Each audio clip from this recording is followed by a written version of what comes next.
Nitasoma Zaburi ya 90, nitasoma mstari wa 10 na wa 12, na kisha nitasoma Luka 12 mstari wa 16 hadi 21, na kisha nitamalizia na Mathayo 7:24 hadi 27. Naomba unisikilize kwa makini. Nitasoma Zaburi 90 mstari wa 10 na wa 12. Biblia inasema, siku za miaka yetu ni miaka 70, na ikiwa tuna nguvu miaka 80, na kiburi chake ni taabu na ubatili, maana chapita upesi tukatokomea mara. Basi utujulishe kuzihesabu siku zetu, tujipatie moyo wa hekima. Amen. Tasoma tena Injili ya Luka mtakatifu sura ya 12 mstari wa 16 hadi 21. Biblia inasema, akawaambia mithali akisema, shamba la mtu mmoja tajiri lilikuwa limezaa sana. Akaanza kuwaza moyoni mwake akisema, nifanyeje? Maana sina pa kuweka akiba mavuno yangu. Akasema, nitafanya hivi, nitazivunja ghala zangu, nijenge nyingine kubwa zaidi, na humo nitaweka nafaka yangu yote na vitu vyangu. Kisha nitajiambia, nafsi yangu, una vitu vyema vingi unavyojiwekea akiba kwa miaka mingi. Pumzika basi, ule unywe, ufurahi. Lakini Mungu akamwambia, mpumbavu wewe, usiku huu wa leo wanataka roho yako, na vitu ulivyojiwekea tayari vitakuwa vya nani? Ndivyo alivyo mtu ajiwekeaye nafsi yake akiba, asijitayarishe kwa Mungu. Amen. Tamalizia na Mathayo 7:24 hadi 27. Biblia inasema, basi kila asikiaye hayo maneno yangu na kuyafanya atafananishwa na mtu mwenye akili aliyejenga nyumba yake juu ya mwamba. Mvua ikanyesha, mafuriko yakaja, pepo zikavuma, zikaipiga nyumba ile isianguke, kwa maana misingi yake imewekwa juu ya mwamba. Na kila asikiaye hayo maneno yangu asiyafanye atafananishwa na mtu mpumbavu aliyejenga nyumba yake juu ya mchanga. Mvua ikanyesha, mafuriko yakaja, pepo zikavuma, zikaipiga nyumba ile ikaanguka, nalo anguko lake likawa kubwa. Ebu kama una jirani yako hapo na unampenda, mshike mkono, umuulize, maisha yako yamejengwa juu ya msingi gani? Muulize tena. Bwana wabariki sana kwa kufanya hivyo. Haleluya. Tujipongeze kwa makofi. Naona tuko vizuri sana. Wapendwa, leo tumekusanyika mahali hapa tukisherehekea maisha ya ndugu yetu ambaye amemaliza safari yake hapa duniani. Na wakati tunasherehekea maisha yake kwa mara ya mwisho, ningependa ujitafakari kidogo, na utafakari maisha yako, ujiulize ya kwamba mimi niko najenga maisha yangu juu ya msingi gani? Bwana asifiwe sana. Kwa sababu kuna ukweli ya kwamba leo ni Michael ambaye ameondoka, na kesho inaweza kuwa mimi au ikawa wewe. Sasa tunajenga maisha yetu katika msingi upi? Na je, msingi wetu ni imara au ni msingi mbovu? Ndio maana Musa aliomba akisema, basi utufundishe Bwana kuzihesabu siku zetu, tupate moyo wa hekima. Katika maombi ya Musa, yeye hakuomba apate maisha marefu, lakini Musa aliomba Mungu ampe hekima ya kujua namna gani ya kuishi kabla siku zake hazijaisha. Bwana asifiwe sana. Hekima kuu unayoihitaji katika maisha yako leo ni kujua namna gani ya kuishi kabla wakati wako haujaisha. Maandiko ambayo tumetoka kusoma yanadhihirisha ukweli ya kwamba kuna hatari ya kuishi ukijenga maisha yako kwenye msingi mbovu. Kuna hatari kubwa ya kuishi ukijenga maisha yako juu ya vitu vinavyopita. Kuna hatari kubwa ya kuishi ukisema sina muda na Mungu, lakini niko bize na vitu ambavyo vinapita. Sikiliza mpendwa, kamwe usijenge maisha yako juu ya vitu vinavyopita, bali leo ninakuita kuanza kujenga maisha yako juu ya vitu vinavyodumu milele. Haleluya! Wangapi mnanielewa vizuri? Mungu abariki sana. Hadithi ya Luka 12 inatupa mfano wa mtu mmoja kama sisi. Yesu Kristo anaeleza habari za mtu ambaye alipenda kazi sana, alipenda utajiri sana. Huyu bwana alikuwa mfanya kazi kwa bidii, na alikuwa na mifugo yake, na alikuwa na mashamba yake. Biblia inasema alilima shamba lake kubwa, na mwaka huo akapata mavuno mengi kiasi cha kukosa pa kuyaweka yale mavuno. Akasema kwenye moyo wake, akasema mavuno haya nitayapeleka wapi? Nitayaweka wapi? Siwezi la kuyaacha huko shambani, bali nitazivunja ghala nilizo nazo, nijenge nyingine mpya ili niweze kuweka mavuno yangu hapo. Akafanya hivyo, akazivunja zile ghala zote alizokuwa nazo, akajenga nyingine kubwa, na hakikisha yale mavuno yamewekwa pale. Sikiliza, Biblia inasema ya kwamba alipomaliza kuvuna yale mavuno, aliuambia moyo wake, akaiambia nafsi yake, akasema nafsi yangu, una vitu vyema vingi ulivyojiwekea akiba kwa miaka mingi. Pumzika basi, ule, unywe, ufurahi. Wakati anajiambia hivyo, mara akapata ujumbe kutoka kwa Mungu. Mungu akamwambia, mpumbavu wewe, usiku huu wa leo wanaitaka roho yako, na vitu ulivyojiwekea tayari vitakuwa vya nani? Sikiliza, tatizo la huyu bwana halikuwa kutafuta pesa. Tatizo lake halikuwa kujenga biashara kubwa. Tatizo lake halikuwa kujenga nyumba nzuri au kujipatia utajiri, kwa sababu Biblia inasapoti kufanya kazi, na Mungu anataka tuwe matajiri. Sikiliza, lakini tatizo la huyu bwana ni kwamba aliweka tumaini lake juu ya vitu vinavyopita. Alidhani ya kwamba zile mali na yale mavuno ndivyo ambavyo vitaleta furaha ya kweli moyoni mwake. Alidhani ya kwamba zile nafaka ndizo zitakazoburudisha moyo wake, na hilo ndilo tatizo kubwa. Kutumia muda mrefu wa maisha yake akipambana na vitu vinavyopita na kusahau jambo lililo kuu. Sema jambo lililo kuu.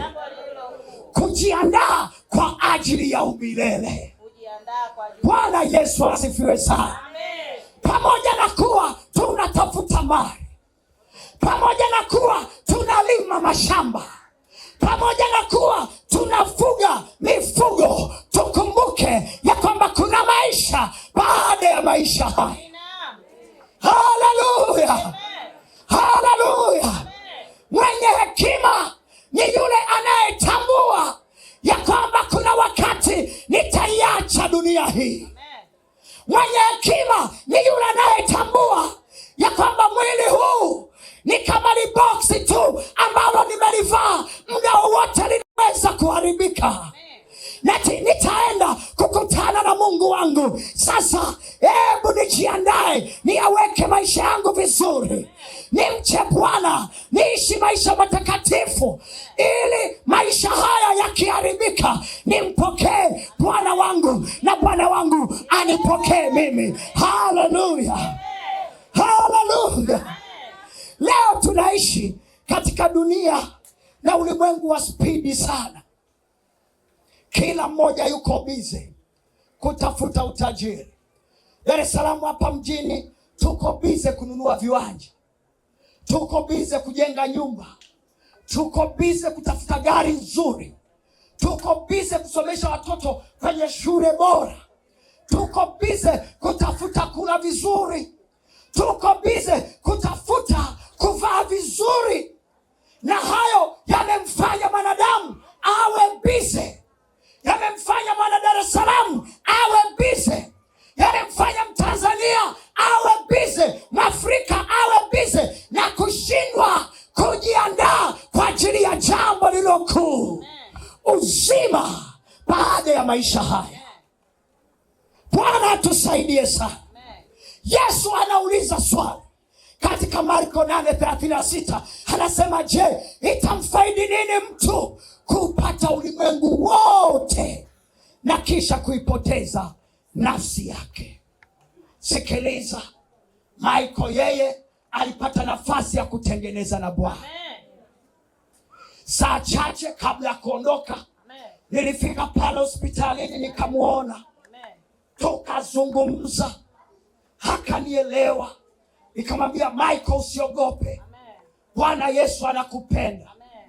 Na ikiwa ni wakati umewahi kumwambia Bwana nisamehe, huu ndo wakati wa kumwambia Bwana nisamehe. Nikamwambia tutaomba pamoja, tukaomba pamoja, akatengeneza na Bwana. Kuna kitu kimoja nilikinoti pale nilipokuwa namuombea, alipata kausingizi kazuri, mpaka wakati wa kumwaga nikamshtua, nikamwambia naondoka na tunaendelea kukuombea. Haleluya. Wakati ule nilijisikia amani ndani ya moyo wangu, nikasema asante Bwana kwa kunileta mahali hapa asubuhi ya leo. Haleluya. Asubuhi yake watumishi wa Mungu pia walienda wakaomba naye, wakamtia moyo na kuendelea kumwombea. Huyu ni Michael, lakini sio mimi na sio wewe. Yawezekana usipate nafasi ambayo Michael anaipata. Wapo watu wanaondoka kwa ajali na hawapati muda wa kuzungumza na wachungaji wao. Wapo watu wanaanguka na presha na hawapati muda wa kusema au kuzungumza lolote au kukiri lolote au kutambua lolote. Hata ukiwaombea hawawezi kutambua lolote. Sijajua mimi na wewe tutaendaje, kwa sababu mbele yetu ni fumbo. Haleluya. Kila mmoja na gari lake, si ndio jamani? Kila mmoja na gari lake. Ujanja ni kusalimisha maisha yako ukiwa bado hai. Haleluya. Ukiwa bado na nguvu, salimisha maisha yako kwa Bwana Yesu. Bwana Yesu anasema kuna aina mbili ya msingi. Kuna msingi wa aina ya mchanga na kuna msingi wa aina ya mwamba. Mchanga ni nini? Mchanga ni kitu chochote kinachopita. Na kwa bahati mbaya nataka nikujulishe ya kwamba pesa inapita na inabadilika. Nyumba inapita na inabadilika. Gari inapita na inabadilika. Binadamu wanapita na wanabadilika. Mke anapita, mume anapita, cheo kinapita, mamlaka inapita, umaarufu unapita, watoto wanapita, nguo zinapita. Chochote unachodhani ya kwamba kina faida kwako, kwa bahati mbaya kinapita. Lakini kipo kimoja ambacho hakipita, ambacho nimekuletea mchana wa leo, ni Yesu Kristo. Yeye ni yule jana, leo na hata milele. Pesa zitaisha, lakini Yesu atabaki na wewe. Oh, haleluya. Marafiki watapita, lakini Yesu atabaki na wewe. Nyumba zitapita, lakini Yesu atabaki na wewe daima. Haleluya! Jambo lako la msingi ni kuweka maisha yako, kujenga maisha yako juu ya Kristo Yesu, kwa sababu yeye ndiye mwamba ulio imara. Na ndio maana Yesu anasema, kila asikiaye maneno yangu haya na kuyafanya hatafananishwa na mtu mwenye busara aliyejenga nyumba yake juu ya mwamba. Haleluya! Nyumba mbili, moja imejengwa kwenye mchanga, nyingine imejengwa kwenye mwamba. Hizi nyumba zote zilikuwa nzuri, zilikuwa zinapendeza, zimepigwa rangi vizuri, zimeundwa vizuri. Lakini mafuriko yalipokuja, ile iliyokuwa kwenye mchanga ilipelekwa na maji, iliporomoka. Ni ile tu nyumba iliyojengwa kwenye mwamba ndiyo iliyoweza kushinda nguvu ya upepo, kushinda nguvu ya mvua, kushinda nguvu ya mafuriko. Haleluya! Mafuriko yatakuja katika maisha yetu, magonjwa yatakuja, misiba kama itakuja, mateso yatakuja, lakini ni ile nyumba iliyojengwa juu ya mwamba itakayosimama imara. Mimi ninataka kujenga kwenye nyumba imara. Mimi ninataka kujenga nyumba kwenye nyumba imara. Wewe unajenga wapi? Wewe unajenga maisha yako wapi? Tumaini lako ni nini? Je, ni pesa? Tumaini lako ni nini? Je, ni biashara yako? Tumaini lako ni nini? Je, ni ajira yako? Sikiliza, ninakuita mchana wa leo ujenge juu ya mwamba imara, kwa sababu ipo siku inakuja ambapo misingi yetu itajaribiwa. Misingi yetu inajaribiwa. Ikiwa ulijenga kwenye mchanga, hautasimama. Sikiliza, mbele za Mungu, nyumba unayoitabikia haitakutetea. Mbele za Mungu, pesa unazozitafuta hazitakutetea. Mbele za Mungu, wake unaowakimbilia hawatakutetea. Mbele za Mungu, wanaume unaowatafuta hawatakutetea. Sikiliza, msingi wetu utapimwa, msingi wetu utadhihirika. Ikiwa msingi wako ni imara, utaingia katika uzima wa milele, na ikiwa msingi wako ni mbovu, utapotea daima. Sikiliza, sasa ndio wakati uliokubaliwa wa kuanza kujenga. Anza kujenga vizuri, anza kujenga vizuri. Na mtumishi wa Mungu Paulo anasema, msingi mwingine haupo, maana msingi mwingine hakuna mtu awezaye kuweka isipokuwa ule uliokwisha kuwekwa, yani Kristo Yesu. Haleluya, haleluya! Yesu ndiye mwamba imara. Mchague Yesu leo. Mhubiri anasema, mkumbuke Bwana Mungu wako siku za ujana wako. Siku za ujana wako ni zipi? Ni sasa ambapo unapumua. Ujana wako ni upi? Ni sasa ambapo una nguvu, ambapo unaamka na kutembea, ambapo unaweza kuongea, ambapo una afya, ambapo unaweza kuwasiliana na watu wengine na kufanya shughuli zako. Huu ndio wakati wa ujana wako. Wakati wa ujana wako huu utumie kwa kumkumbuka Bwana Mungu wako. Mche Mungu, acha ujanja. Maisha haya hayana ujanja. Mili hii tunayoitegemea haina ujanja wowote, inabadilika muda wowote, mambo yana change muda wowote. Unaweza kuwa na mamlaka juu ya mke wako, lakini huwezi kuwa na mamlaka juu ya hatima yako ya uhai wako.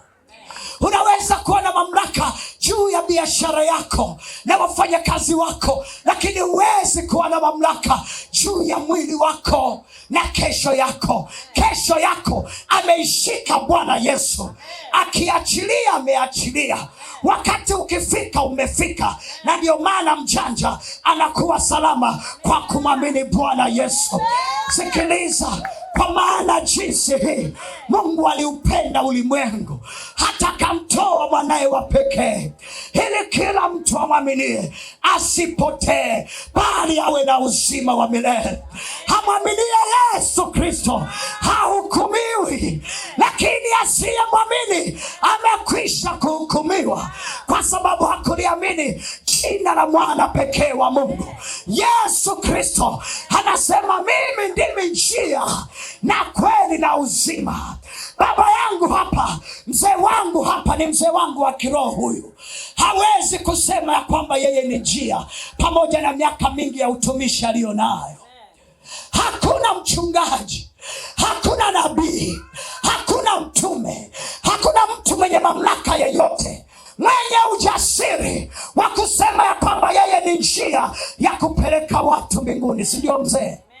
Lakini yupo mwanaume mmoja, Yesu Kristo alisema, mimi ndimi njia na kweli na uzima, na mtu hawezi kufika kwa Baba bila kupita kwangu. Njia ya kwenda mbinguni ni Yesu Kristo. Alikufa msalabani kwa ajili yako, akabeba dhambi zako, akabeba maumivu yako, akabeba mateso yako, ili uweze kupona. Na ndio maana sisi hapa tunaimba, hata kama ni wakati wa majonzi, lakini tuna furaha. Kwa sababu gani? Yesu alichukua masikitiko yetu, alibeba mateso yetu, alibeba masikitiko yetu msalabani. Na ndio maana ninatangazia familia, msife moyo, msivunjike moyo. Yuko Bwana Yesu anayewapenda. Wana familia, msivunjike moyo. Marafiki, msivunjike moyo. Wafanyakazi wenzake, msivunjike moyo. Majirani, msivunjike moyo. Wewe amini tu, mwamini Yesu.